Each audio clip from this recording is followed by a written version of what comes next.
नमस्कार साथियों, मेरा नाम है आर के सिंह। संस्कृति आईएएस के सरकारी योजना एवं कार्यक्रम सीरीज में आप सभी का स्वागत है। इस सीरीज के अंतर्गत आज हम जिस योजना की चर्चा करने वाले हैं उस योजना का नाम है बीमा सखी योजना। तो आज के एपिसोड में हम देखेंगे कि आखिर ये योजना क्यों चर्चा में है। इसके साथ ही इस योजना से जुड़े हुए जो भी महत्वपूर्ण पहलू होंगे उन पर भी हम संक्षिप्त रूप से बात करेंगे। चलिए सबसे पहले हम बात कर लेते हैं कि आखिर बीमा सखी जो योजना है ये क्यों चर्चा में है। तो देश के जो यशस्वी प्रधानमंत्री माननीय नरेंद्र मोदी हैं, इन्होंने इस योजना का शुभारंभ पानीपत में किया है। प्रधानमंत्री नरेंद्र मोदी ने सोमवार को यानी 11 दिसंबर को हरियाणा से बीमा सखी योजना को लॉन्च किया। जब से इस योजना का शुभारंभ किया गया तब से ये चर्चा का विषय बनी हुई है। खास तौर पे देखें तो एलआईसी की बीमा सखी योजना का जो मकसद है वो आधी आबादी यानी महिलाओं को आर्थिक तौर पे सशक्त बनाना, उन्हें आत्मनिर्भर बनाना है। इस योजना का हिस्सा बनने वाली जो महिलाएं हैं उन्हें बीमा सखी कहा जाएगा। उनका जो काम होगा वो अपने इलाके की महिलाओं को बीमा कराने के लिए उन्हें प्रोत्साहित करना और इस काम में उनकी मदद करना। इस उद्देश्य के साथ प्रधानमंत्री ने बीमा सखी योजना को प्रारंभ किया है। तो ये हमने देख लिया। इसके साथ ही अगर हम बात कर लें बीमा सखी जो योजना है इससे जुड़े हुए जो भी महत्वपूर्ण पहलू है, तो ये जो योजना है ये भारतीय जीवन बीमा निगम यानी एलआईसी की एक महत्वपूर्ण पहल है। इसमें ऐसी सभी महिलाएं शामिल होंगी जो मैट्रिक लेवल का जो एग्ज़ाम है वो पास होंगी यानी कक्षा 10 पास होंगी और उनकी जो आयु होगी वो 18 से लेकर 70 वर्ष के बीच होगी। इन महिलाओं को प्रत्येक महीने 5 से 7 हज़ार रुपये प्रदान किए जाएंगे। पहले 3 साल की ट्रेनिंग इन्हें दी जाएगी और उनकी वित्तीय समझ बढ़ाई जाएगी। यही नहीं, उन्हें बीमा की अहमियत को समझाने का जो तरीका है वो बताया जाएगा। इस ट्रेनिंग पीरियड के दौरान भी महिलाओं को कुछ पैसे प्रदान किए जाएंगे। ट्रेनिंग के बाद जो महिलाएं हैं ये एलआईसी बीमा एजेंट के रूप में कार्य कर सकेंगी। वहीं बीए पास बीमा सखियों को विकास अधिकारी यानी डेवलपमेंट ऑफिसर बनने का मौका भी मिल सकता है। तो ये हमने इस योजना से जुड़ी हुई कुछ महत्वपूर्ण बातों की चर्चा की। इसके अलावा देखिए, अगर बीमा की बात करें तो क्या है बीमा सखी योजना। तो देखिए, महिलाओं को आत्मनिर्भर बनाने के लिए ये योजना प्रारंभ की गई है। 3 साल के लिए स्टाइपेंडरी स्कीम है ये और न्यूनतम शैक्षणिक जो योग्यता है वो 10वीं पास है।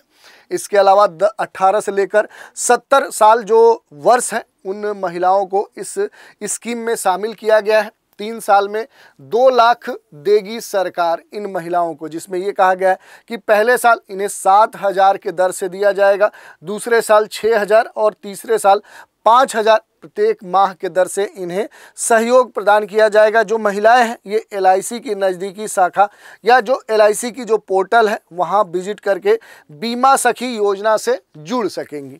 इसके अलावा पहले हमने बताया कि जो एलआईसी बीमा सखी योजना है इसके पहले वर्ष में 7,000 प्रति रुपये माह की दर से इन्हें सहयोग प्रदान किया जाएगा, दूसरे वर्ष 6,000 प्रति माह और तीसरे वर्ष 5,000 प्रति माह की दर से इन्हें रुपए या आर्थिक मदद प्रदान की जाएगी। बीमा सखी योजना के अगर उद्देश्यों की बात करें तो वित्तीय साक्षरता और बीमा जागरूकता को बढ़ावा देना इस योजना का सबसे महत्वपूर्ण उद्देश्य है। इसके लिए जो महिलाएं हैं उनको पहले 3 वर्षों के लिए विशेष ट्रेनिंग दी जाएगी और फिर मानदेय दिया जाएगा। प्रशिक्षण के बाद वे एलआईसी एजेंट के रूप में कार्य कर सकती हैं और स्नातक बीमा सखियों को एलआईसी में विकास अधिकारी की भूमिका के लिए योग्य होने का अवसर भी मिल सकेगा। इसके अलावा अगर हम बात करें कि बीमा सखी बनने की योग्यता क्या है, तो देखिए, बीमा सखी योजना के लिए सिर्फ महिलाएं ही आवेदन कर सकती हैं। उनके पास मैट्रिक यानी हाई स्कूल 10वीं पास का सर्टिफिकेट्स होना चाहिए। इस योजना के लिए 18 से 70 वर्ष आयु निर्धारित की गई है और 3 साल की ट्रेनिंग के बाद जो महिलाएं हैं ये बीमा एजेंट के रूप में कार्य करेंगी।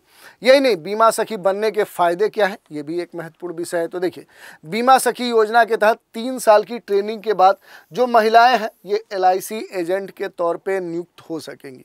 हालांकि वे एलआईसी की रेगुलर कर्मचारी तो नहीं होंगी, न उन्हें नियमित कर्मचारियों वाला लाभ मिलेगा, लेकिन एलआईसी की बीमा सखी यानी एमसीए जो योजना है इसके तहत चयनित महिलाओं को हर साल कुछ विशेष परफॉर्मेंस नॉर्म्स को पूरा करना होगा और इन्हें योजना या योजना की सफलता और प्रतिभागियों की तरक्की को सुनिश्चित करने के लिए निर्धारित किया जाएगा। यही नहीं, अगर हम बात करें कि बीमा सखी को कितने पैसे मिलेंगे, तो इसमें यह कहा गया कि बीमा सखी योजना से जुड़ने वाली जो महिलाएं हैं इनको 3 वर्षों की ट्रेनिंग के दौरान कुल 2 लाख रुपए प्रदान किए जाएंगे। पहले साल 7,000 रुपये प्रति माह, दूसरे वर्ष 6,000 रुपये प्रति माह और तीसरे वर्ष 5,000 रुपये प्रति माह इन्हें दिए जाएंगे। इनमें बोनस कमीशन शामिल नहीं है। इसके लिए शर्त रहेगी कि महिलाएं जो भी पॉलिसी बेचेंगी उनमें से 65% अगले साल के आखिरी तक सक्रिय यानी इन फोर्स रहनी चाहिए। इसका मतलब क्या हुआ कि अगर किसी महिला ने पहले साल 100 पॉलिसी बेची है तो इसमें से 65 पॉलिसी दूसरे साल के अंत तक प्रभावी रहनी चाहिए। इसका मकसद यह है कि सुनिश्चित करना कि एजेंट न सिर्फ पॉलिसी बेचे बल्कि उन्हें बनाए रखने की भी जिम्मेदारी उसकी होगी और इसके लिए वो लगातार कोशिश करे। तो ये बातें कही गई हैं। इसके अलावा बीमा सखी के लिए अप्लाई कैसे कर सकते हैं, तो इसमें ये कहा गया है कि LIC की आधिकारिक जो वेबसाइट है वहाँ जाकर आप अप्लाई कर सकते हैं। सबसे नीचे नज़र आ रहा है कह सकते हैं कि जो लिंक होंगे वहाँ पर आपको अपने नाम, जन्मतिथि, मोबाइल नंबर, ईमेल ID और जो भी आपका कह सकते हैं कि आधार आधारित एड्रेस है वो डिटेल भरना आपको अनिवार्य होगा। अगर आप LIC इंडिया के किसी एजेंट, डेवलपमेंट ऑफिसर, कर्मचारी, मेडिकल एग्जामिनर से ताल्लुक़ रखते हैं तो उसकी जानकारी भी आपको देनी होगी। तो इस तरह से बीमा के लिए अप्लाई आप कर सकते हैं। यही नहीं, अगर थोड़ा सा हम बात कर लें जो भारतीय जीवन बीमा निगम है जिसका कह सकते हैं कि ये एक पहल है बीमा सखी योजना, तो थोड़ा सा भारतीय जीवन बीमा निगम के बारे में देख लेते हैं। तो ये एक भारतीय बहुराष्ट्रीय सार्वजनिक क्षेत्र की जीवन बीमा कंपनी है। इसकी जो स्थापना है वो 1 सितंबर 1956 को हुई थी। इसका जो मुख्यालय है वो मुंबई में है, यानी देश की जो आर्थिक राजधानी मुंबई है वहाँ पर है और यह भारत की सबसे बड़ी बीमा कंपनी है। आज की चर्चा पर आधारित एक प्रश्न भी देख लेते हैं। बीमा सखी स्कीम के संदर्भ में निम्नलिखित कथनों पर विचार कीजिए। पहला जो स्टेटमेंट है वो है इसको प्रधानमंत्री ने पानीपत में लॉन्च किया है। दूसरा स्टेटमेंट है इसमें